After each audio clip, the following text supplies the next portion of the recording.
Manhunt. The 5 cages stood out weirdly in the middle of the desert.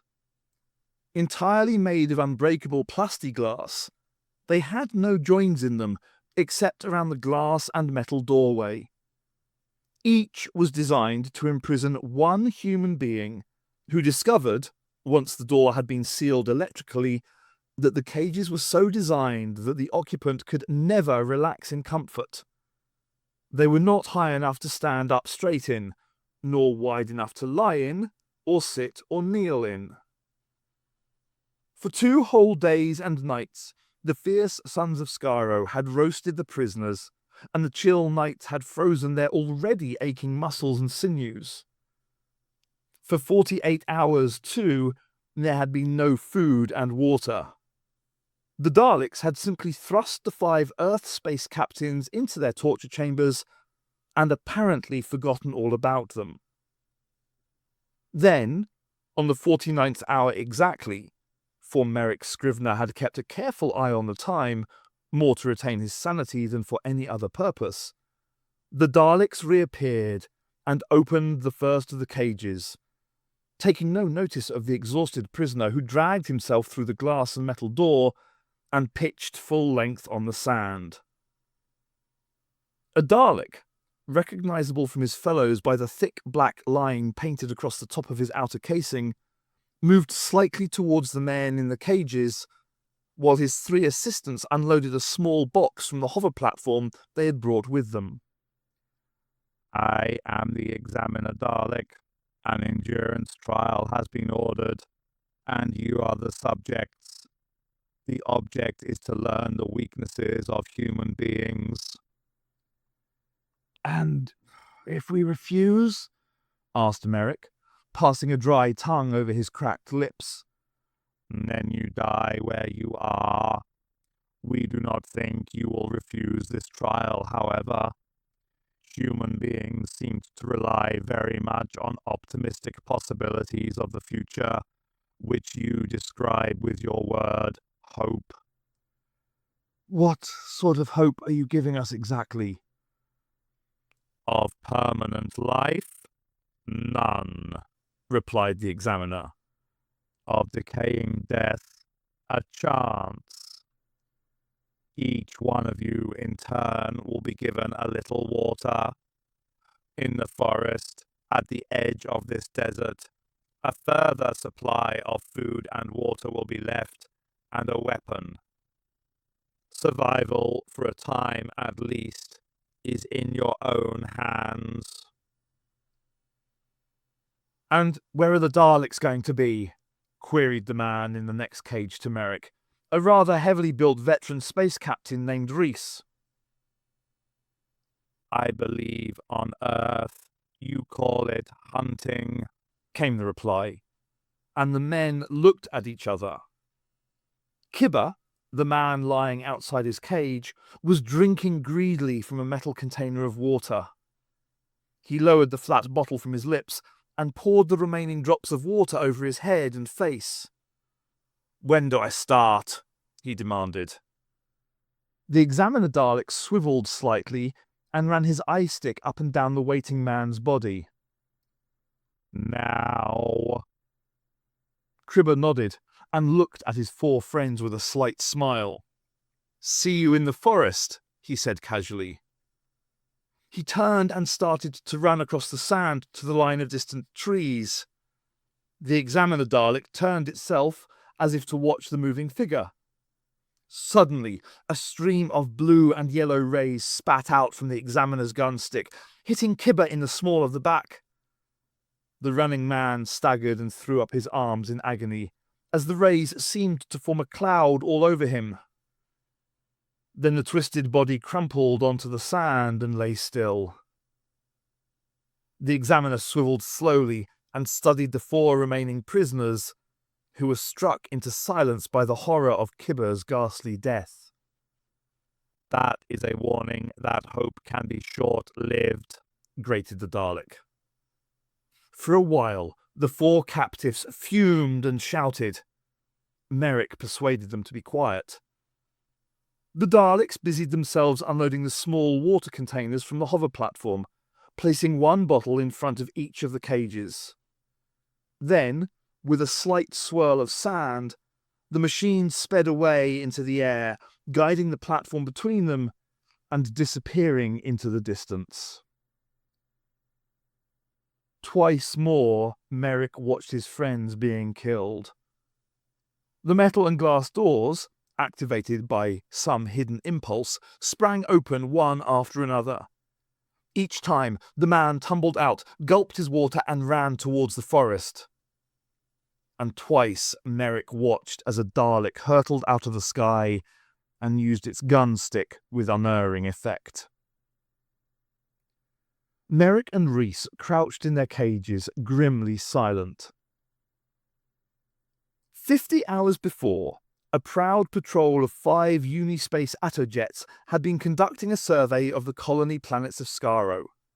7 satellites which surrounded the Dalek planet, guarding it against invasion. A sudden storm of meteorites had caused the patrol to take extreme evasive action and, in doing so, had flown straight into the purple rays of a Skaro magnetrap. In minutes, the 5 Unispace ships had been sucked to the surface of Skaro, where the 5 captains had been captured, disarmed, transported to the desert, and imprisoned in the plastiglass cages. Now 3 of them lay dead, under the hot glare of the twin suns, while the other 2 awaited their fate, their minds twisting desperately for some means of escaping the desperate trap they were in. Reese's door sprang open. He crawled out and sat on the sand for a few moments, rubbing tired, cramped muscles in his legs and arms. "Got any ideas?" asked Merrick. Reese grinned, picked up his water bottle, and walked to Merrick's cage. "I wish I could get some of this water through to you," he remarked. "You'll need it all yourself. My turn will come." Reese drank about half of the water, replaced the top on the bottle, and pushed it away in his back pocket. "That'll do me for the moment. No point in a man of my size trying to run," he grinned. Reese had always been rather overweight, and had never disguised the fact that he enjoyed his food. He raised a hand to Merrick, turned, and started to stroll across the sand to the forest. Merrick scanned the skies for any signs of the enemy. He felt his nerves stretching themselves taut, a pulse hammering in his throat. But the sky was empty, and Reese walked on, apparently without a care in the world. Merrick saw him stop momentarily by each of the 3 dead bodies, as if to make absolutely certain no life remained. Eventually, Merrick saw Reese walk into the safety of the distant trees, and he relaxed with an audible sigh of relief. At that moment, his door clicked open. Merrick stumbled out and drank the water left for him. Would the Daleks give him the same chance they'd allowed Reese? Or would they swoop out of the skies and powder him to ash, or freeze his flesh with one of their death rays? Another thought came. How did the Daleks know when to attack? Surely they hadn't been able to conquer the heat waves of the desert that so far had resisted all attempts by long-range scanners to give reliable pictures. The skies were empty, and behind the cages were hundreds of miles of sandy waste. It was from the desert side the Daleks had appeared in the air to shoot down and kill his other 3 friends. Merrick realized that, somehow or other, the enemy knew when each prisoner was crossing the desert. Could it be from the electrical impulse that opened the cage doors? Examination proved to him that there was a switch fixed underneath the doors. He reconsidered the actions of his former colleagues carefully. The door opened, a man scrambled out, drank the water, and started running. Suddenly, Merrick had the answer. The one thing that was different. Reese hadn't drunk all his water. Merrick started a minute inspection of the flat metal water bottle and discovered that the whole section at the base of it pulled away. As soon as all the water was used up and the heat dried the bottle, a mechanism automatically operated and obviously flashed a warning message to the waiting Daleks. Merrick replaced the mechanism, drank a little more of the water to ease his parched throat and mouth, left sufficient in the bottle to delay the signal, then started running towards the forest. He found Rhys waiting for him in the shade of one of the trees fringing the desert, and together they plunged into the undergrowth, while Merrick explained the Daleks' ingenious water bottle signal system. They reached a tiny clearing in the centre of which lay packets of hydroponic food, several canisters of water, and 2 Atto guns. "They've certainly kept their word about the food and weapons," muttered Rhys, and started forward.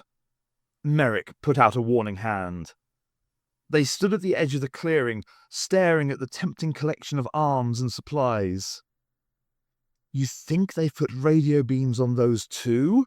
whispered Rhys. "The whole thing may be a booby trap. Why leave any guns at all? That's what baffles me. And why 2 guns only? It's as if the Daleks knew that only you and I would get through." "There's more than enough food and water for 2, objected Rhys. "Look, Merrick, they're going to get us anyway. So why don't we walk in and have a good meal while we can?" Merrick had to agree.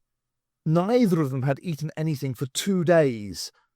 It was all very well to be cautious, but he knew only too well what lowered resistance through hunger did to the mind. Merrick knew he would need needle-sharp alertness to get out of Skaro alive. The 2 men crossed the clearing and started to examine the things the Daleks had left for them. The water was good, and the containers showed no evidence of any hidden mechanisms. The food was pure, and its packaging safe. After a hurried but satisfying meal, Merrick and Rhys each took an Atto gun and examined it. Rhys said, "Look, Merrick, why don't I go on with this and you scout around? The Daleks are bound to come searching for us, and somehow or other we've got to get back to our spaceships." Merrick nodded, handed over the gun to his companion, and walked into the forest undergrowth. About 100 yards away from the clearing, he nearly stumbled over one of the Dalek hover platforms, and he cried out to Rhys in excitement.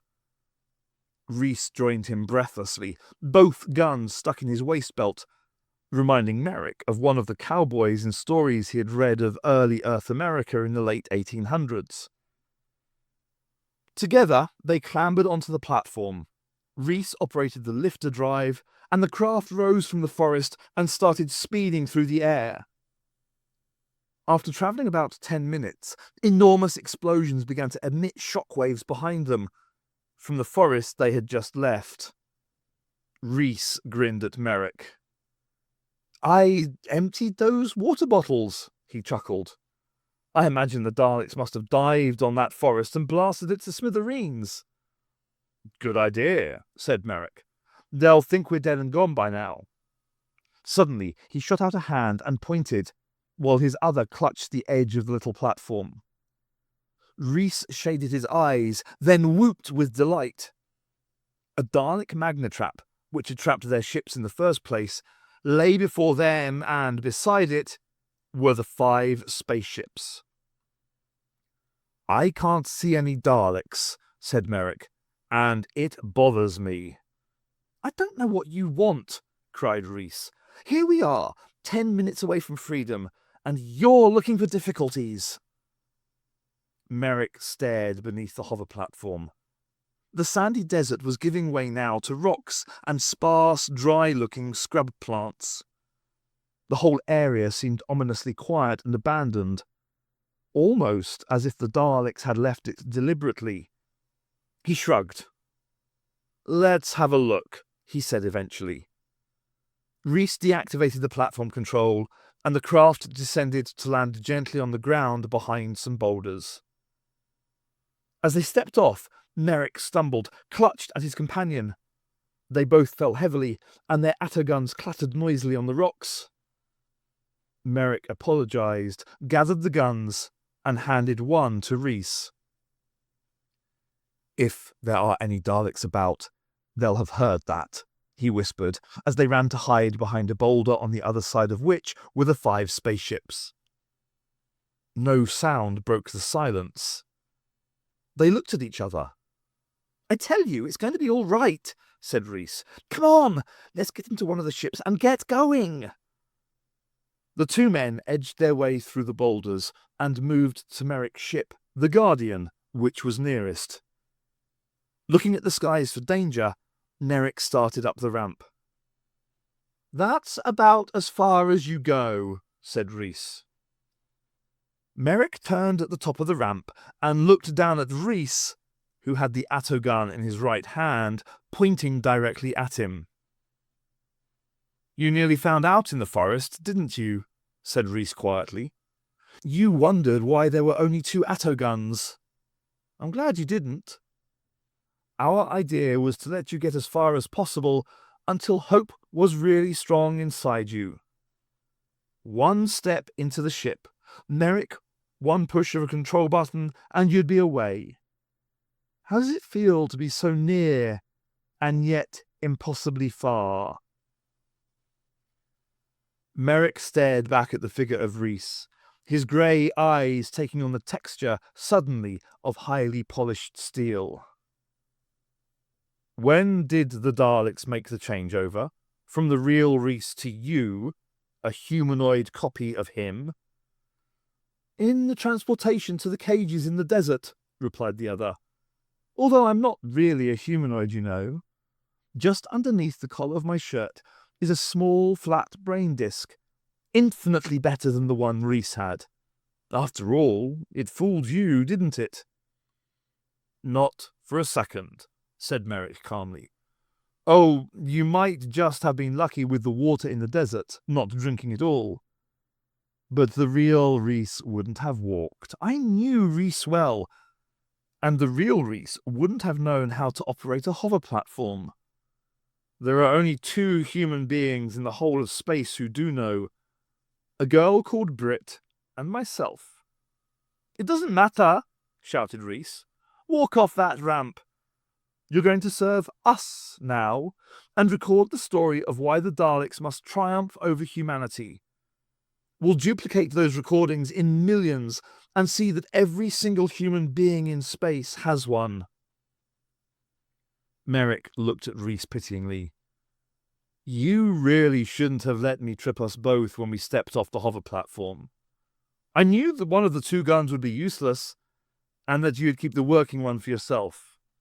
So I deliberately fell against you and switched them." Rhys pressed the firing button. Nothing happened. Throwing the attogun aside, he started up the ramp. Merrick pulled the gun from his belt and fired. For a second, a shimmer of heat wrinkled the outline of Rhys. Then all the colours of the rainbow encircled the man as he arched backwards and slumped to the bottom of the ramp. Merrick stared at the body, remembering the man he had fought beside for so many months, and thinking of the other friends lying dead in the desert miles away. He also thought of the Daleks, those pitiless alien creations, whose only ability seemed to be to destroy, hurt, damage, and kill. Like all men who face moments of truth, he knew he could never have one restful moment until the Daleks were not only driven from the skies, but exterminated as one would a plague of scavenging locusts. Merrick turned the attogun and fired again at the base of the magnetrap, increasing the pressure of the firing button until the ray was totally concentrated.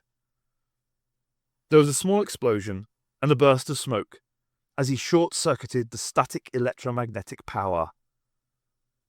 Then he turned and stepped into his spaceship, determined to avenge the death of his friends. Certain victory would come in the end.